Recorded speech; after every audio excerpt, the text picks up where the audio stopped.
Paz e graça, queridos de Deus. Eu espero que todos estejam bem. Eu espero que estejam a passar um belo dia tranquilo e abençoado, debaixo da presença de Deus. Então, mais um dia, estamos aqui para mais uma partilha, de uma mensagem. E o assunto que eu trago hoje é muitíssimo importante, não é? Por isso eu achei por bem compartilhar com os queridos, para que nós possamos aprender mais, não é? E nos lembrar daquilo que nós devemos ter em mente e daquilo que nós devemos levar para a nossa vida, amém?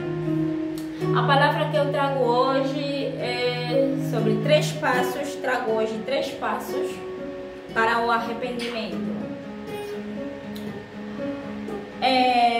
Primeiramente, um dos primeiros passos para o arrependimento é o arrependimento. É o arrependimento. A Bíblia nos fala do arrependimento e devemos nos arrepender dos nossos pecados. O arrependimento é reconhecer o pecado em nossas vidas, é reconhecer as nossas falhas, as nossas fraquezas, não é? Os nossos erros, não é? Então devemos primeiramente reconhecer o pecado, reconhecer que temos falhado diante da presença de Deus, e para que assim possamos mudar de atitude. Vamos abrir o livro de Gálatas, no seu capítulo 5. Gálatas 5.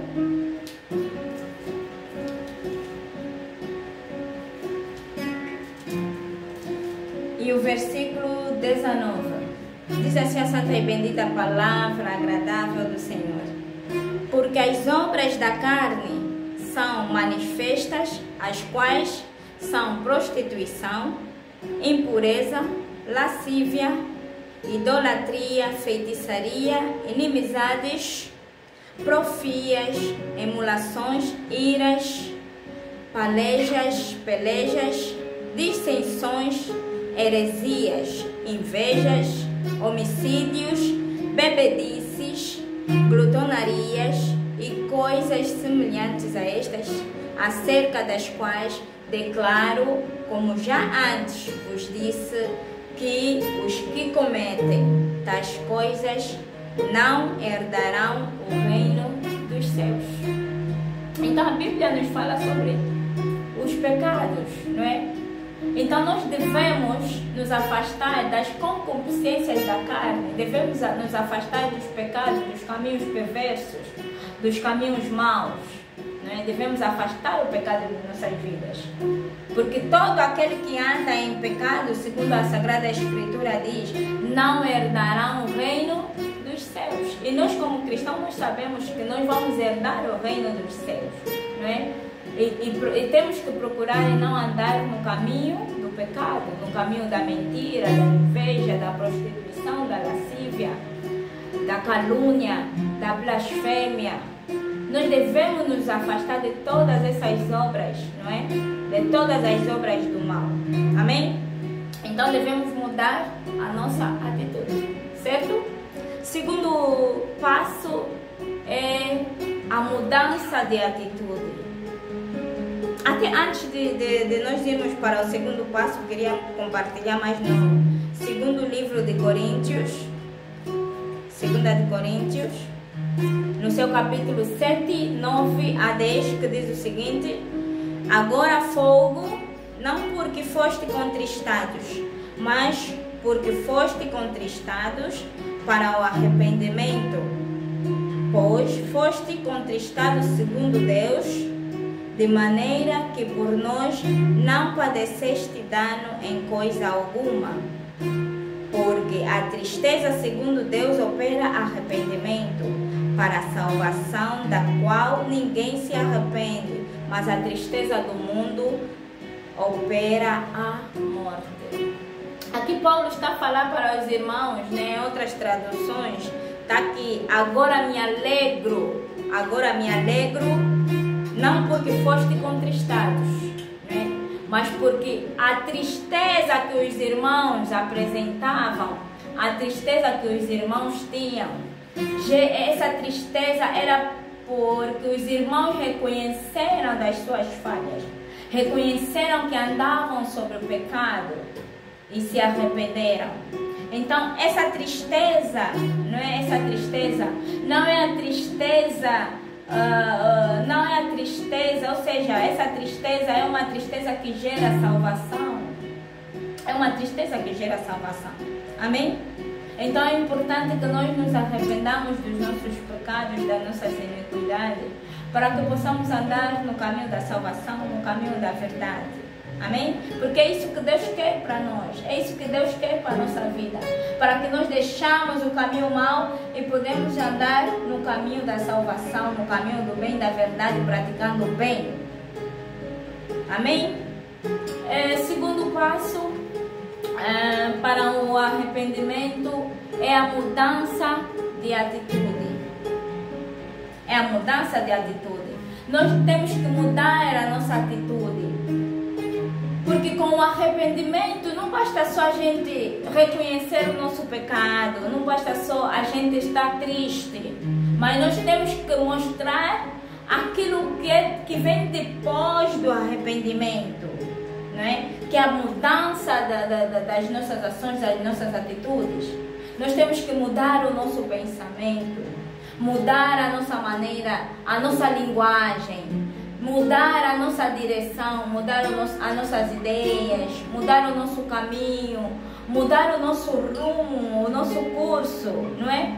Da nossa vida. Se antes nós tínhamos uma outra direção, outros objetivos, né? Que na qual esses objetivos para Deus não é bom. Então nós temos que mudar essa direção, este rumo, este percurso da nossa vida e andar somente no caminho da verdade, fazendo bem, andando, praticando bem, vivendo de maneira diferente. Então não basta só que a gente se arrependa, mas temos que mudar as nossas atitudes. Então esse é o segundo passo que nós devemos ter para conosco mesmo, quando nós nos arrependemos, quando mudamos as nossas atitudes. Amém? E podemos consultar também o livro de Romanos no seu capítulo 2. Romanos no seu capítulo 2, no versículo 6 e 7.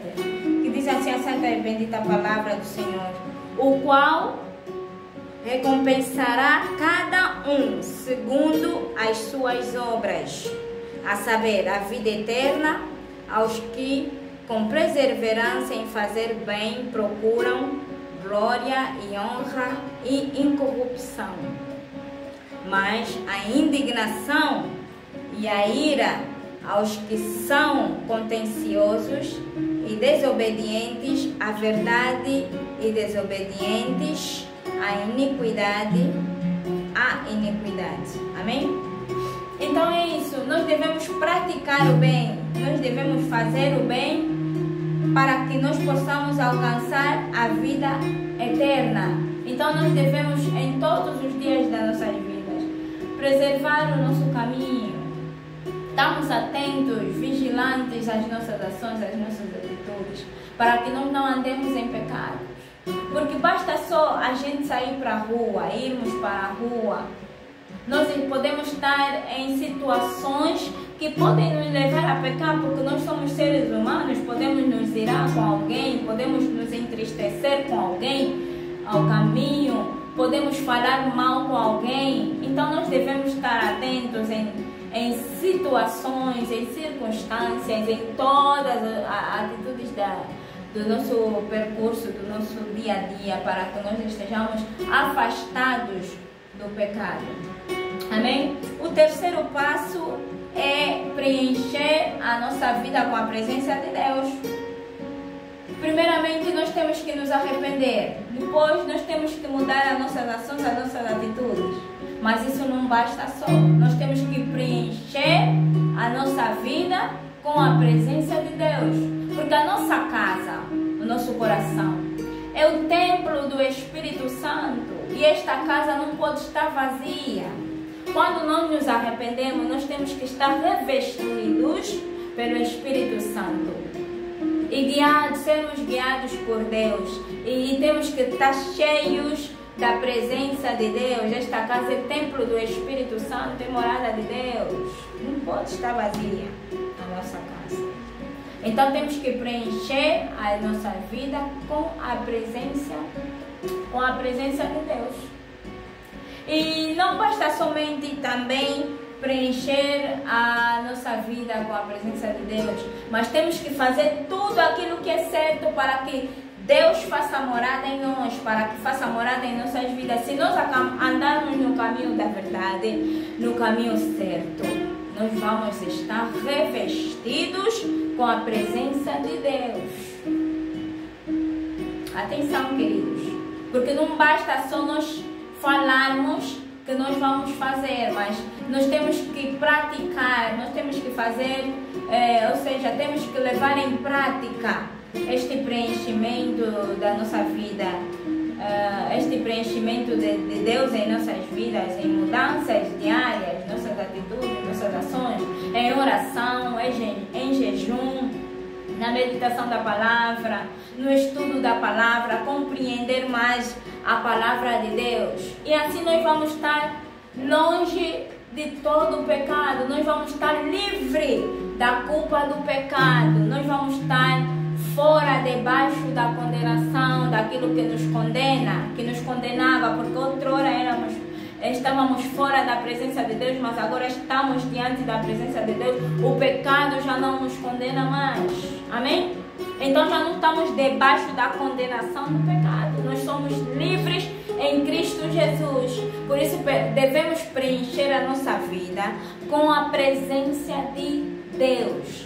Temos que estar firmes diante da palavra de Deus, a palavra de vida. Temos que estar munidos, instruídos da palavra de Deus. Orar, vigiar em todo momento e circunstância de nossa vida. Podemos abrir o livro de Romanos, no seu capítulo 8. Romanos 8, 1 a 2. Então diz a seguinte palavra: portanto, agora nenhuma condenação há para os que estão em Cristo Jesus, que não andam segundo a carne, mas segundo o Espírito, porque a lei do Espírito de vida em Cristo Jesus me livrou da lei do pecado e da morte. Amém? Agora nenhuma condenação mais há para aqueles que vivem em Cristo Jesus. Quer dizer que nós estamos longe do pecado, já não estamos mais debaixo do pecado. Nós somos novos filhos em Cristo Jesus. Amém? Obrigado. Até aqui é a palavra do Senhor. Espero que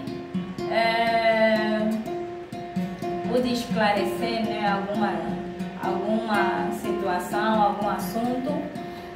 Se faltou falar mais de alguma coisa, os queridos irmãos podem escrever na mensagem, né? Aquilo que faltou, nós vamos responder. Amém? Beijinhos.